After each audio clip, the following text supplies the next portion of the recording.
This lecture covers the first chapter in Roxanne Dunbar-Ortiz's seminal book, An Indigenous Peoples History of the United States, of which you read the first chapter.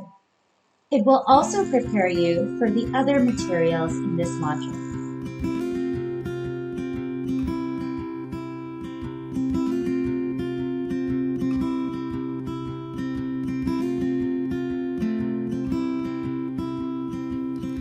I've been thinking about the news.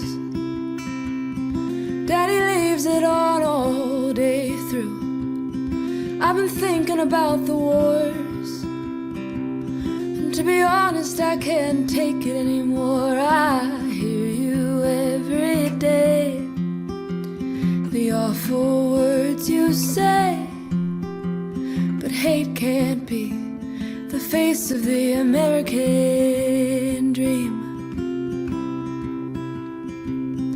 I've been thinking about my life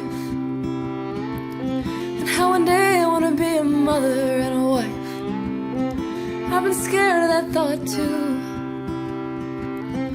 In a world of struggle, what are we gonna do? I hear you every day saying it's gonna be okay, but hate can't be the face of the American dream.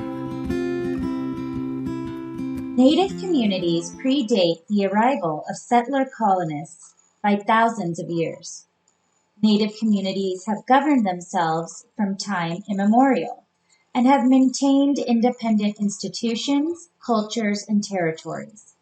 Native peoples seek to preserve their territory and rights to self-government and want to continue and develop their institutions, culture, religion, and governments. There are more than 500 federally recognized indigenous communities and nations in the U.S. that encompass nearly 3 million people who are the descendants of the 15 million original inhabitants of the land. Here are the approximate tribal locations prior to European contact. Let's watch a recitation of Pamela Peters' prize-winning poem, My Once Life. What aspects of Native life prior to colonization stand out to you in this poem? What aspects of European and American settler colonialism stand out to you? I once lived freely in a time where no law and order was in command. I once lived before a trail of broken treaties was ever muttered a strand. I once lived on land where the word partition was never understood. I once lived when our language was beautiful, spoken every day, and never misunderstood. I once lived when our hair was considered sacred in our journal of life. I once lived when eagle feathers were the compass of life. I once lived when water was free, sacred, and a gift of life. I once lived with my people in a dwelling that was simple. I once lived without judgment of my brown skin because it was my temple. I once lived with family, cousins, and friends and understood unity. I once lived when relocation was not meant to forget who we are as a community. I once lived before our boarding schools punished us for who we are with the philosophy of kill the Indian, save the man. I once lived when alcohol was not in our veins, a bottle or a beer can. I once lived without the term redskin used as a delusional way of honoring. I once lived before sterilization was an act of taking lives, leaving spirits wandering. I once lived before USDA-approved diabetes was feeding our bodies. I once lived without IHS replacing our ceremonial medicine with antibodies. I once lived before white crosses plunged into our souls in our homelands like scorching knives. I once lived before forts and Fort Sumner corralled us like animal archives. I once lived without cowboys and Indians, where the cowboys played the superhero. I once lived when Indian warriors were known as our true brave hero. I once lived before Hollywood used our native homelands like concession stands. I once lived when blood quantum was not known to drain our identity. I once lived before white settlers believed in the myth of manifest destiny. I once lived without reservation suicides taking young, beautiful spirits, believing it was their fault. I once lived when our land was not tortured, raped, bleeding, and crying, and silenced with asphalt. I once lived where our tradition was our religion. Today I live with pride. Today I live with pride. Today I live with pride. Today I live with pride. Today I live with pride. Today I live with pride. As a Dakota Indian woman, Lummi Indian woman, Dene and Northern Paiute woman, Dakota woman, Navajo woman, Arapaho woman, Paiute woman, Cherokee woman, the Shoshone woman, Navajo woman, Washoe woman. Lakota woman. I live and exist today. I live and exist today. I live and exist today. I live and exist today. I live and exist today I live and exist today because I remember how I once lived.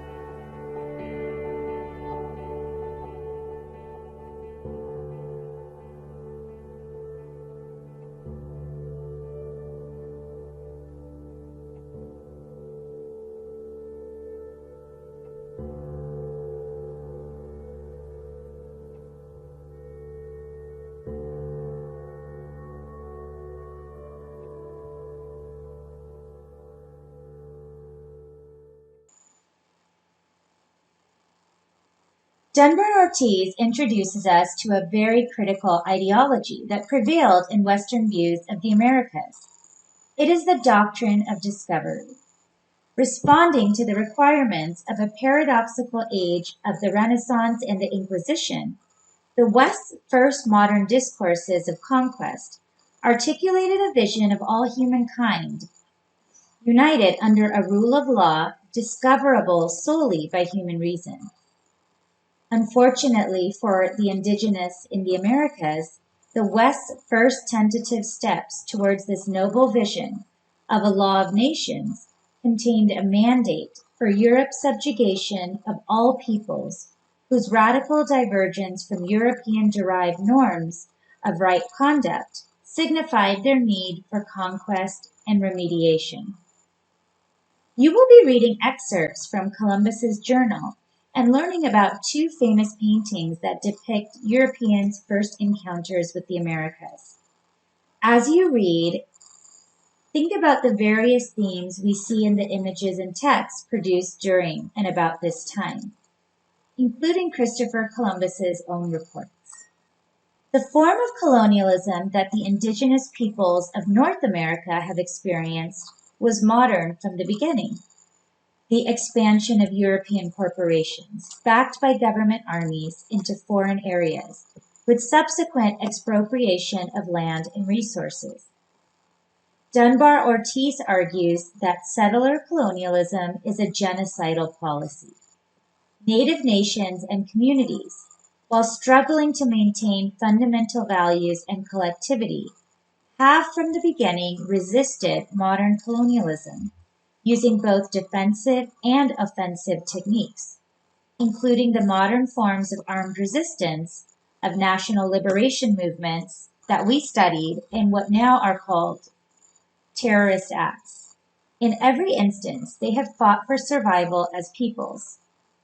The objective of U.S. colonialist authorities was to terminate their existence as peoples, not as random individuals. And I know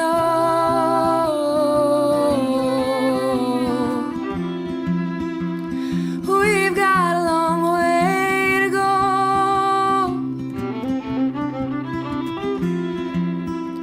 but I've got to believe that change is a choice and it can start with me.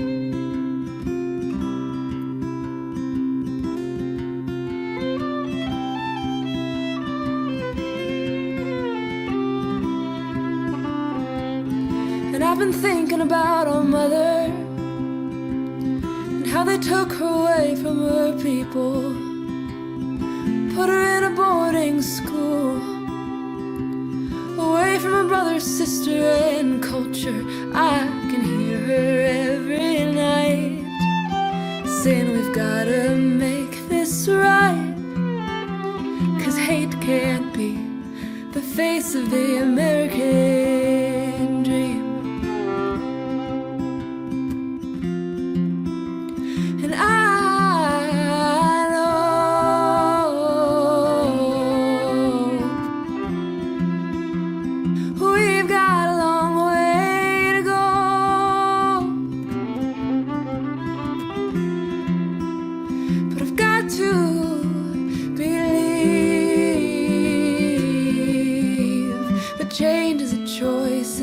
start with me. And change is a choice, and it can start with me. And change is a choice, and it can start with